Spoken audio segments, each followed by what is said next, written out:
प्रवेश करने वाले, अनंत जीवन के भागी होने वाले उन अनुयायियों को, विश्वासियों को मिलेगा। कितने प्रकार का? 7 प्रकार का। उसमें पहला है सोने का मुकुट। क्या है? सोने का मुकुट। और ये प्रकाश वाक्य की पुस्तक उसका 4 अध्याय उसका 4 वचन।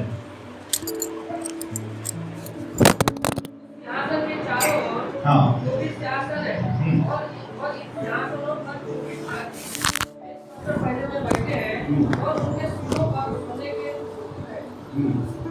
उस सिंहासन पर कोई बैठा है, आपकी प्राचीन, और वो और कोई नहीं, वो तो प्रभु यीशु मसीह है जो बैठा है। और उस सिंहासन के चारों ओर 24 क्या रखे हैं? सिंहासन रखे हुए हैं। 24 सिंहासन रखे हुए हैं। और उस 24 सिंहासनों पर 24 प्राचीन बैठे हुए हैं। उनके सिरों पर क्या है? कौन से मुकुट? सोने के मुकुट। Praise the Lord. और ये देखो स्वर्ग की पवित्रता और उस महापवित्र परमेश्वर की उपस्थिति में हम जाने वाले हैं। वहां जो 24 सिंहासन रखे, उस सिंहासन के सामने चारों ओर उस पर श्वेत वस्त्र पहने हुए प्राचीन 24 प्राचीन बैठे हुए हैं। उनके सिरों पर क्या है? मुकुट है। और मैंने आपको बताया था ये 24 प्राचीन अपना अपना घुटना टेक कर मेमने के सामने, सिंहासन के सामने घुटना टेक कर अपना अपना मुकुट सामने रखते और उसे दंडवत करते हैं। हालेलुया। और इसीलिए ये 24 प्राचीन किसको दर्शाते हैं? पुराना नियम में पहला इतिहास उसके 24 अध्याय में, अभी पढ़िए मत, आप पढ़ेंगे तो आपको पता चलेगा। पुराना नियम में 24 टुकड़ियां होती थी, 24 झुंड याजकों के। और ये 24 झुंड याजकों के 24 झुंड अपनी अपनी बारी से परमेश्वर के भवन में सेवा टहल करते थे। जकरिया जो यूहन्ना बपतिस्मा दाता का पिता था, वो एक याजक था। और जब उसकी बारी आई तब वो परमेश्वर के भवन में क्या करने गया? सेवा टहल करने गया। और वहां स्वर्गदूत ने उससे बातचीत किया। तो 24 झुंड हुआ करते थे और वो अपनी अपनी बारी में सेवा करते थे। याजकों के ऐसी ग्रुप होते थे और वो अपने अपने बारी में परमेश्वर के भवन में सेवा टहल करते थे। परंतु नया नियम में पहला पत्रस उसका 2 अध्याय उसके 9 वचन में हम पढ़ते हैं, तो हम पढ़ते हैं हम याजकों का समाज है। नया नियम के विश्वासी क्या है? याजकों का समाज है।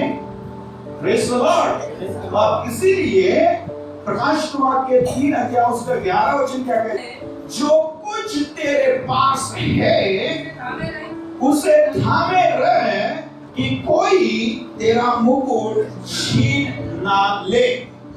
इसका मतलब है यीशु जल्दी आने वाला है कलीसिया को लेने के लिए। और जो काम तू प्रभु के लिए कर रहा है, जो परिश्रम तू प्रभु के राज्य और सेवा के लिए कर रहा है, जो उदारता से प्रभु के राज्य और सेवकाई के लिए तू दे रहा है, इसके बदले में तुझे मुकुट मिलेगा। अगर तू प्रभु को, वो मुकुट कौन सा होगा? सोने का मुकुट। कौन सा मुकुट? कौन सा मुकुट? सोने का मुकुट। कई बहनें, कई भाई या कई ये लोग हैं जो सोना नहीं पहनते हैं। हालेलुया। इस पृथ्वी पर विश्वासी जीवन में सोना नहीं पहनते। परंतु मैं आपको बताना चाहता हूँ, मेरा स्वामी उनको स्वर्ग राज्य में सोने का मुकुट पहनाएगा। हालेलुया। और इसलिए क्या करो? जो कुछ तुम्हारे पास है उसे थामे रहो, उसे कोई छीन ना ले। यहूदा इस्करियोती का मुकुट मत्तियाह ने छीन लिया, क्योंकि यहूदा इस्करियोती अपने मुकुट की रखवाली नहीं कर सका। शाऊल राजा जो इस्राएल का पहला राजा है, वो अपने पद पर की रखवाली नहीं कर सका। उसे जो कुछ प्रभु ने सौंपा था वो उसकी रखवाली नहीं कर सका, अपने विश्वास की रखवाली नहीं कर सका, अपनी पवित्रता की रखवाली नहीं कर सका, अपनी धार्मिकता की रखवाली नहीं कर सका। ऐसा व्यक्ति उस मुकुट से वंचित रहेगा। इसका मतलब है, प्रभु का वचन कहता है, जो पहले है वो पिछले होंगे और जो पिछले है वो पहले होंगे। पुराना नियम में राजाओं के काल में, जीवन काल में आप देखेंगे तो आपको पता चलेगा कि कई राजा ऐसे हैं जिन्होंने प्रारंभ में दाऊद की नाई परमेश्वर का भय मानकर जीवन बिताए, परंतु उनके जीवन का उत्तरार्ध मतलब पाप का भाग उन्होंने पूरा बिताया और फिर परमेश्वर को यह कहना पड़ा, वो उसने अपने जीवन में बुरा किया और परमेश्वर उससे प्रसन्न न हुआ। वो अपने मूल पुरुष दाऊद की नाई परमेश्वर का भय नहीं मानता था। और कई राजा ऐसे हुए थे जिन्होंने प्रारंभ के दिनों में अपने जीवन, जब राजा बने तो उनके जीवन काल के प्रारंभ के समय में उन्होंने बहुत बुरा काम किया, परंतु अंत के दिनों में, उनके जीवन काल के अंत के दिनों में वो परमेश्वर का भय मानना शुरू किया। कितने लोग जानते हैं आहाब राजा अच्छा था या बुरा था? उसने जीवन भर बुरा किया, परंतु अंत में क्या लिखा है, एक जगह पर लिखा है, वो इतना नम्र हो गया। फिर भी परमेश्वर ने जो बोला, परमेश्वर ने अपने वचन से पलटा नहीं। क्या आपके विषय में परमेश्वर ने जो बोला उसका क्या होगा? वो उसका खून उसके रथ में बहेगा और उसका रथ जो जहां वेश्याएं नहाती है, जहां वेश्याएं नहाती है वहां उसका रथ धोया जाएगा और कुत्ते उसके रक्त को, खून को चाटेंगे और उसकी मृत्यु ऐसे ही हुई। कहने का मतलब है, हमारे जीवन काल में हमें हमारे धार्मिकता की रखवाली करना है। अपने विश्वास की रखवाली करो, अपने पवित्रता की रखवाली करो। जो कुछ तुम्हें प्रभु ने सौंपा है उसकी रखवाली करो। हालेलुया। प्रभु तुम्हें क्या देगा? स्वर्ग में सोने का मुकुट, और वो सोने का मुकुट आप पहनकर प्रभु के सामने रखोगे, घुटने टेकोगे प्रभु के सामने और अपना मुकुट प्रभु के सामने रखकर उसे दंडवत करोगे। परंतु आपके पास में मुकुट नहीं होगा तो फिर क्या रखोगे? दूसरा मुकुट, ये मुकुट आत्माओं को जीतने वाले लोगों को मिलने वाला मुकुट है। प्रभु के लिए मनुष्य की आत्माओं को जीतने वाले लोगों को मिलने वाला मुकुट है। उसे कहते हैं बड़ाई का मुकुट, आपकी प्रशंसा या बड़ाई का मुकुट। पहला थिस्सलुनीकी और दूसरा अध्याय 19 वचन। भला हमारी आशा या आनंद या बड़ाई का मुकुट क्या है? वचन, भला हमारी आशा और या आनंद या बड़ाई का मुकुट क्या है? क्या हमारे प्रभु यीशु के सम्मुख उसके आने के समय तुम ही न होगे? हालेलुया। और फिलिपियों 4 अध्याय उसका पहला वचन, इसलिए हे मेरे प्रिय भाइयों, जिनमें मेरा जी लगा रहता है, जो मेरे आनंद का आनंद और मुकुट हो। हालेलुया। तो पौलुस थिस्सलुनीकी के कलीसिया के विश्वासी और फिलिपियों के कलीसिया के विश्वासियों को क्या कहता है? तुम मेरे आशा का, आनंद का और क्या है? बड़ाई का मुकुट है। क्या है? मेरी आशा का, मेरी आनंद का और बड़ाई का मुकुट है। तो पौलुस ये बोला विश्वासियों को कह रहा है कि तुम जो विश्वासी है, तुम मेरी आशा का मुकुट हो, तुम मेरे आनंद का मुकुट हो, तुम मेरे बड़ाई का मुकुट हो। ऐसा पौलुस क्यों कह रहा है? उसका कारण यह है कि बहुत सारी आत्माएं पौलुस ने जीती है। हालेलुया। इसलिए कहता है ये पौलुस ने फिलिपियों और थिस्सलुनीके नगर में बहुत से लोगों को सुसमाचार सुनाकर प्रभु के लिए आत्माओं को जीता। और इसीलिए पौलुस कहता है कि तुम मेरी आशा और आनंद और मेरे बड़ाई का मुकुट हो। इसका कारण है कि मैंने आत्माओं को जीता, इसलिए प्रभु स्वर्ग में मुझे मुकुट देगा तुम्हारे कारण। तो स्वर्ग में मुझे क्या हो जाएंगे? आनंद होगा। और स्वर्ग में तुम्हारे कारण मुझे स्वर्ग में आनंद होगा, तुम्हारे कारण मेरी स्वर्ग में बड़ाई होगी। और इसीलिए पौलुस कह रहा है तुम मेरी आशा हो। और इसीलिए मैं आपको कहना चाहता हूं, आज यदि आप भी पौलुस की नाई स्वर्ग में आनंद करना चाहते हो और आप भी स्वर्ग में पौलुस की नाई बड़ाई का कारण होना चाहते हो प्रभु के सामने, तो आत्माओं को जीतो और उसके लिए सुसमाचार प्रचार करो। इसीलिए पौलुस एक कष्टों को सहन करने के लिए डरता नहीं है, पत्थरवार मार खाने के लिए डरता नहीं है। मैं पौलुस की पवित्र के काम की पुस्तक पढ़ रहा हूँ, मुझे मजा आ रहा है। पौलुस एक इतना कट्टर व्यक्ति, सारे विश्वासी उसको कह रहे उस सभा में मत जा, वहां सब टेढ़े मेढ़े लोग हैं। पौलुस बोल रहा है मैं जाकर उनके बीच में सुसमाचार सुनाऊंगा।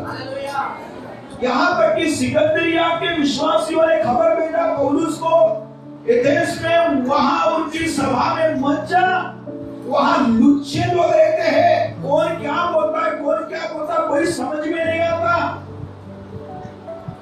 40 लोगों से भी ज्यादा लोगों ने ये कसम खाया कि जब तक हम पौलुस को मार न डाले, उसका काम तमाम ना कर ले, तब तक हम ना जल पिएंगे, ना कुछ भोजन खाएंगे, ना कोई भोजन अपने मुंह तक लेकर आएंगे। और यदि हमने ऐसा किया तो हम पर धिक्कार है।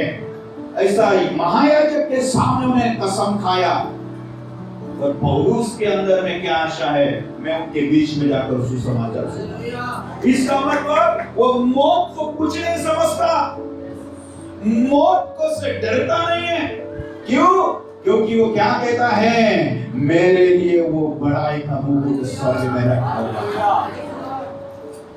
इस पृथ्वी पर हम गरीब, हमारे पास धन नहीं है तो चलेगा, पर स्वर्ग में आप धनी होना चाहिए। क्योंकि यहाँ 60, 70, 80 साल जीना है, स्वर्ग में युगानुयुग तक जीना है। हालेलुया। दूसरा मुकुट जो हमें मिलने वाला है वो क्या है? बड़ाई का मुकुट। हालेलुया। और वो किसको मिलेगा? जो आत्माओं को जीतेंगे, आत्माओं को जीतेंगे उनको मिलेगा। Praise the Lord. हालेलुया। सुसमाचार के लोगों की आत्माओं को बचाने के लिए आपको जाग उठना चाहिए। हालेलुया। मैं भी वहाँ आदर चाहता हूँ, मैं भी वहाँ बड़ाई चाहता हूँ, मैं भी वहाँ आनंद करना चाहता हूँ, वहाँ लज्जित नहीं होना चाहता है। अगर आप स्वर्ग में लज्जित होकर प्रवेश करना चाहते हैं तो कुछ मत करो। और यदि आप बड़ाई का मुकुट प्राप्त करना चाहते हैं तो सुसमाचार प्रचार करो। हालेलुया। तीसरा मुकुट है ना मुरझाने वाला मुकुट, ना मुरझाने वाला मुकुट। पहला कुरिन्थियों 9 अध्याय 25 वचन। Praise the Lord. पौलुस इस कुरिन्थ की कलीसिया को लिखता है मुकुट के बारे में, जब वो पत्री लिखता है और कहता है कि हर एक पहलवान सब प्रकार का संयम करता है, वे तो एक मुरझाने वाले मुकुट पाने के लिए यह सब करते हैं, परंतु हम तो उस मुकुट के लिए करते हैं जो मुरझाने का नहीं। आपको पता है रोमी लोगों का जो प्रोग्राम रहते हैं, उस प्रोग्राम में कई बार जो सूबेदार है या राजा है, वे उनके बर्थडे के समय में कुश्तियां लगाते थे। पहले के समय कुश्तियां, तो उनका टूर्नामेंट कैसा होगा?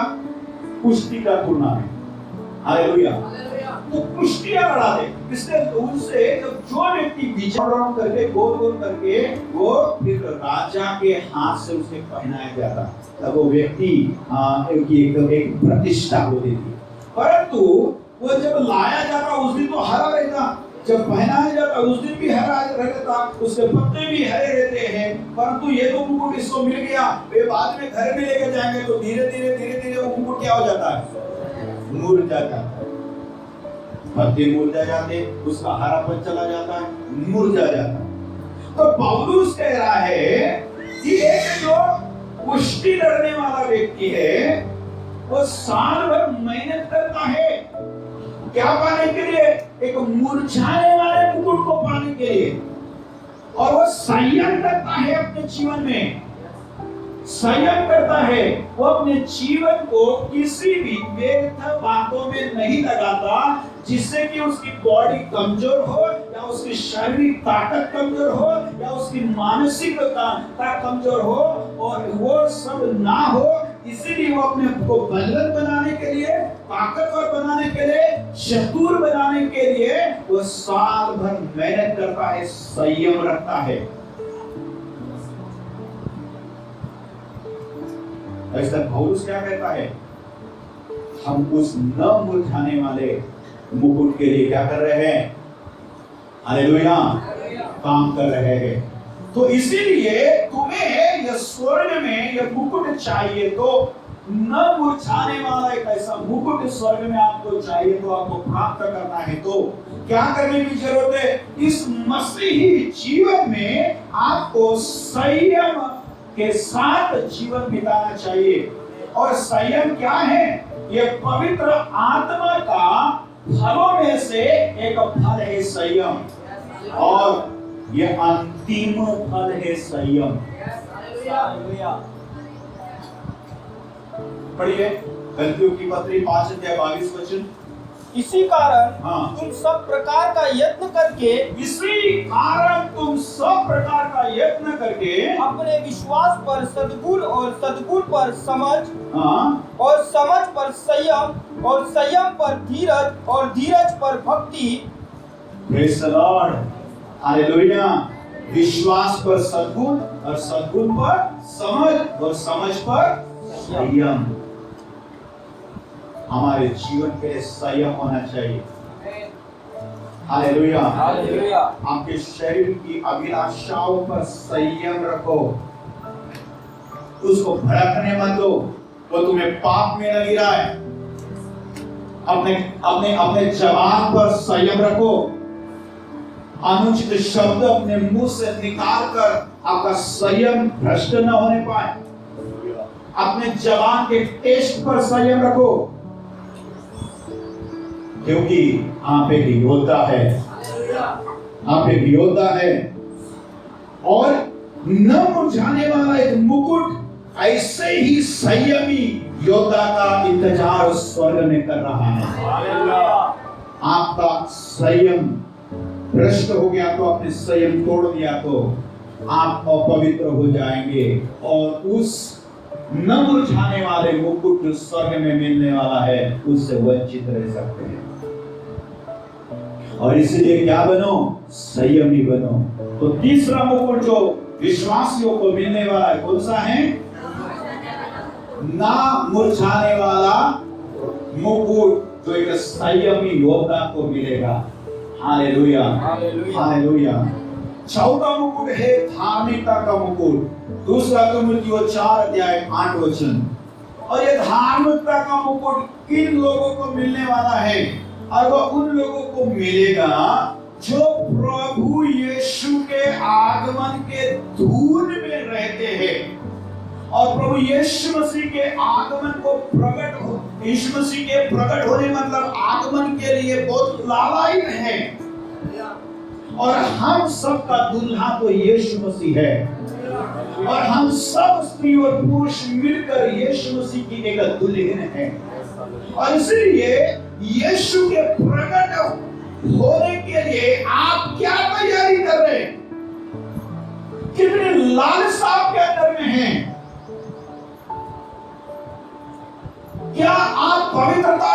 खोज कर रहे हैं कि मेरा दूल्हा जल्दी आने वाला है? क्या आपने व्यवहारों को अपने इस पृथ्वी पर सेटल कर लिया है, ठीक कर लिया है? क्या आप अपने जीवन के दाग धब्बे और बुरे कामों को त्याग कर अपने आप को शुद्ध कर रहे अपने दूल्हे के लिए? पौलुस कहता है, मैंने एक ही पुरुष से तुम्हारी बात चलाई है और ये चाहता हूं कि पवित्र कुंवारी की नाई तुम्हें उसे सौंप दो। हालेलुया। तो ये चौथा मुकुट जो धार्मिकता का मुकुट है, किसको मिलने वाला है? जो उसके प्रकट होने को प्रिय जानते हैं। ऐसे भी लोग हैं, प्रभु 4 महीने रुक जाओ, थोड़ा सा मेरा काम बाकी है। हालेलुया। पांचवा मुकुट है जीवन का मुकुट। बोलिए जीवन का मुकुट। याकूब की पत्री पहला अध्याय 12 वचन। ये पांचवा मुकुट जीवन का मुकुट उन लोगों के लिए है जिसके विषय में प्रभु का वचन सिखाता है कि परीक्षा जब उसके जीवन में आए तो उस परीक्षा में स्थिर रहकर अपने प्रभु से प्रेम करते रहने वाला व्यक्ति, विश्वासी। हालेलुया। इधर देखिए, हमने पढ़ चुका है, मसीही जीवन में परीक्षा आएगी नहीं ऐसा यीशु ने कहीं नहीं बोला, ऐसा वायदा भी नहीं दिया। अब्राहम कौन है हमारा? तुम्हारे पिता की परीक्षा की गई तो बच्चों को छोड़ेगा। यीशु कौन है हमारा? स्वामी, तो हमारे स्वामी की ही परीक्षा की गई, वो भी 40 दिन, और वो भी मेरे और आपके शत्रु शैतान के द्वारा। हेलो, तो मुझे और आपको छोड़ा जाएगा? अब्राहम की परीक्षा की गई और उसे कहा गया कि जो तेरा एकलौता पुत्र है इसहाक, जो तेरे बुढ़ापे में पैदा हुआ, 3 दिन की यात्रा करके मोरिया पर्वत पर ले जाकर उसे मेरे लिए बलि चढ़ा। अब्राहम उठा, अपने बेटे को लिया और सब जो सामान लिया और गया, बेली बनाया, उसकी गर्दन पर अपनी छुरी चला रहा है गर्दन काटने के लिए। 99 वर्ष में उसे मिला हुआ पुत्र, कोई है इधर 99 वर्ष में उसको संतान हुई? प्रभु के पास में जब आया, वो बुलाया गया था 75 वर्ष का था। अगर इसहाक जो वायदे का पुत्र अब्राहम को हुआ तब अब्राहम 99 वर्ष का था। इसका मतलब है 24 साल उसने इंतजार किया। जो 1 साल में थकने वाले अब्राहम को अपना पिता बोल सकते हैं? हेलो, अब्राहम को पिता बोलना है तो 24 साल तक भी तुमको अपने वायदे पर, प्रभु के वायदे पर भरोसा रखना चाहिए। वो तेरे जवानी को, तेरे बुढ़ापे को जवानी में तब्दील कर सकता है। और तेरे जवानी को नया बनाता है। हालेलुया। असंभव को संभव करने वाला वो परमेश्वर है। तो विश्वास करता है तो इंतजार कर, संयम रख, धीरज रख। 24 साल उस व्यक्ति ने इंतजार किया और मिला हुआ बेटे को भी जब वो करीबन कम से कम 14-15 साल का होगा, उसे परमेश्वर बोल रहा है बलिदान चढ़ा दो। बलिदान चढ़ाने लेके गया, जैसे बलिदान करने गया, परमेश्वर ने क्या कहा? अब्राहम रुक, मैं जान गया कि तू अपने एकलौते पुत्र से भी बढ़कर मुझसे प्रेम रखता है। अब्राहम को मिलेगा ये धार्मिकता का मुकुट। क्यों? ये मुकुट किसके लिए है? जो परीक्षा में स्थिर रहते हैं और उस परीक्षा में भी परमेश्वर से प्रेम रखते हैं, ऐसों को मिलने वाला है वो मुकुट, धार्मिकता का मुकुट। छठवां मुकुट, महिमा का मुकुट। पहला पत्रस 5 अध्याय 4 वचन। हालेलुया। और ये है महिमा का मुकुट। बोलिए महिमा का मुकुट। और ये पास्टर लोगों के लिए प्रभु महिमा देता है। तो प्रभु ने रखा है पास्टर लोगों के लिए महिमा का मुकुट। और मैंने उन दिनों में कहा, प्रभु अगर तूने मुझे सचमुच में सेवा के लिए चुना है, तेरा दास होने के लिए चुना है। महायाजक के 7 बेटे भाग गए एक दुष्ट आत्मा के डर से, नग्न होकर। मैं आपको बताना चाहता हूं, पास्टर्स को पास्टर बनो। उस समाचार प्रचारक तैयार करना आसान है, पास्टर तैयार करना बहुत कठिन है। फिर क्या लिखा है, जब प्रधान रखवाला प्रकट होगा। प्रधान रखवाला कौन है? यीशु मसीह। वो प्रकट होगा तो तुम्हें महिमा का मुकुट दिया जाएगा, जो मुरझाने का नहीं। वो मुकुट मुरझाएगा नहीं, वो महिमा का मुकुट है। और ये 500 लोगों को मिलेगा। फिर के काम की पुस्तक में 20 अध्याय उसके 28 वचन में ऐसा लिखा है, इसलिए अपनी और अपने झूठ की चौकसी करो, और उसमें जिसमें पवित्र आत्मा ने तुम्हें अध्यक्ष ठहराया है। पास्टर को इस कलीसिया का अध्यक्ष ठहराने वाला कोई संस्था, कोई व्यक्ति नहीं है, स्वयं पवित्र आत्मा परमेश्वर है। मुझे आपके ऊपर में, मैंने अपने आप को आपके ऊपर में प्रधान या अध्यक्ष नहीं ठहराया। मुझे आपके ऊपर में अध्यक्ष या पास्टर ठहराने वाला स्वयं पवित्र आत्मा है। और वही वचन कह रहा है, इसलिए अपनी और पूरे झूठ की चौकसी करो, ना केवल झूठ की, अपनी खुद की भी चौकसी करो। जिस पवित्र आत्मा ने तुम्हें अध्यक्ष ठहराया है कि तुम परमेश्वर की कलीसिया की रखवाली करो, जिसे उसने अपने लहू से मोल दिया है। आप कीमती चीज है परमेश्वर की नजर में। सारे पृथ्वी के अंदर में कितना सोना है, कितना पेट्रोल है, कितना गैस है, कितना तांबा है, कितने हीरे है, वो कुछ नहीं है परमेश्वर की नजर में। उससे ज्यादा कीमती आप हैं। और इसीलिए आपकी रखवाली करने के लिए हमें केयर टेकर और रातों दिन जागने वाले, क्योंकि जब प्रधान रखवाला प्रकट होगा तो उस प्रधान रखवाले के सामने पास्टर को हिसाब देना पड़ेगा। अपने बहुमूल्य लहू से इस कलीसिया को यीशु मसीह ने मोल लिया है। इसलिए कलीसिया इस दुनिया में एक कीमती, हालेलुया हालेलुया। प्रकट काम की पुस्तक 20 अध्याय उसका 29 वचन में ऐसा लिखा है, मैं बड़ी दीनता से और आंसू बहा कर और उन परीक्षाओं में जो यहूदियों के षड्यंत्र के कारण मुझ पर आ पड़ी, मैं प्रभु की सेवा करता ही रहा। और उस क्या कहता है प्रेरितों के 20:19 में, मैं बड़ी दीनता से और आंसू बहा कर और उन परीक्षाओं में जो यहूदियों के षड्यंत्र के कारण मुझ पर आ पड़ी, मैं प्रभु की सेवा करता ही रहा। यहाँ अपमान सहन कर रहा है, प्रभु वहां उसे सम्मान देगा। Hallelujah hallelujah. क्यों पास्टर को महिमा का मुकुट मिलेगा? उसका कारण क्या है? बाकी की सेवकाई के ऊपर भी विचार करो। प्रेरित है तो क्या करेगा? एक जगह नहीं रहता है, 3 महीना 6 महीना 1 साल 2 साल एक जगह पर है, दूसरी जगह पर जाए। प्रेरित एक जगह नहीं रहता, अलग अलग जाकर सेवा करता। भविष्यवक्ता वो आया, भविष्यवाणी किया, चला गया, उसकी काम सेवकाई खत्म हो गई। दूसरे जगह जहां प्रभु भेजेगा वहां जाकर भविष्यवाणी करेगा। तीसरा है शिक्षक, सुसमाचार प्रचार। उसने सुसमाचार प्रचार किया, लोगों को प्रभु के जगाया किया, छुटकारा किया, उसको कलीसिया में लाके जोड़ दिया, उसकी सेवकाई खत्म। उस व्यक्ति के टीचर को सबसे ज्यादा आदर मिलता है स्टूडेंटों के द्वारा और दूसरे लोगों के भी द्वारा, पर पास्टर ऐसा नहीं है। यहाँ जब तक प्रभु ने तुझे रखा है, जब तक प्रभु बताता नहीं है कि दूसरी जगह पर जा, तब तक यही जीना, यही मरना।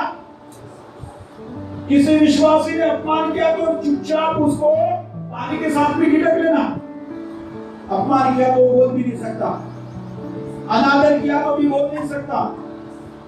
और रात हो, 24 घंटे, दिन हो, दोपहर हो, शाम हो, काम में हो, फोन आया तो उठाना ही है।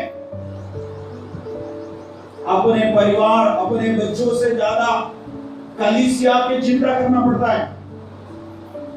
यीशु मसीह रखवाला बना इस दुनिया में आकर इसलिए वो रखवाले के हृदय को जानता है, इसलिए प्रभु ने रखा हुआ एक मुकुट है, मैं तुझे महिमा दूंगा, महिमा का मुकुट। Hallelujah, hallelujah.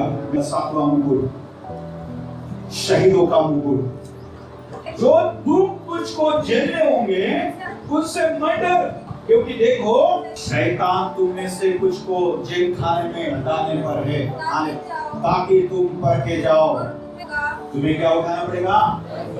क्लेश उठाना पड़ेगा, क्लेश उठाना पड़ेगा। शहीद होने वाले, हालेलुया, हालेलुया। कलीसिया के सुसमाचार के सेवकाई में सबसे पहला शहीद कौन है? तिब्नुस शहीद हो रहा है। तिब्नुस को पथरवा मारा जा रहा है। शाऊल उधर उस पथरवा मारने वालों का भागा की रखवाली कर रहा है। लोग उसे पथरवा मार रहे हैं, तिब्नुस स्वर्ग की ओर देख रहा है। क्या बोल रहा प्रभु, इन्हें क्षमा कर, ये सब आप वैसे बैठे, क्योंकि प्रभु यीशु मसीह क्रूस पर बलिदान हो रहा है और पिता से प्रार्थना क्या कर रहे हैं? पिता इन्हें क्षमा कर, ये नहीं जानते क्या कर। वही आत्मा जो यीशु में है, वही आत्मा स्तिफनुस में है। इसलिए लोग स्तिफनुस को पकड़वा करते समय स्तिफनुस क्या प्रार्थना कर रहा है? घुटने टेका और प्रार्थना किया, पिता प्रभु इन्हें क्षमा कर, इस भूत का पलटा इनसे मत ले। हालेलुया। लोग पत्थर मार रहे हैं, वो चिल्ला नहीं रहा, वो रो रहा ही रहा, वो स्वर्ग की ओर देख रहा है। अपने कष्ट के दिनों में अपने कष्ट को मत देखो, स्वर्ग की ओर देखो। अपने दुख के दिनों में अपने दुख को मत देखो, स्वर्ग की ओर देखो। आपकी परेशानी के समय में आप परेशानी को मत देखो, स्वर्ग की ओर देखो। आपके सताव के दिनों में सताव को मत देखो, स्वर्ग की ओर देखो। स्तिफनुस ने जो पहला शहीद हुआ कलीसिया में, पथरवा के समय स्वर्ग में देख रहा है। स्वर्ग में आपके लिए, स्तिफनुस के लिए यीशु मसीह अपने सिंहासन पर से खड़ा हो गया। अपने सिंहासन पर बैठा हुआ प्रभु यीशु मसीह स्तिफनुस की आत्मा को स्वर्ग में ग्रहण करने के लिए, सम्मान देने के लिए, आदर के लिए, करने के लिए अपने सिंहासन पर से उठ गया। क्या धन्य व्यक्ति है स्तिफनुस। ज्यादा लंबी सेवा नहीं है, परंतु महान सेवा है। इसलिए महिमा, उसको महिमा देने के लिए, स्तिफनुस को महिमा देने के लिए यीशु मसीह स्वयं अपने स्थान से खड़ा हो गया। हालेलुया।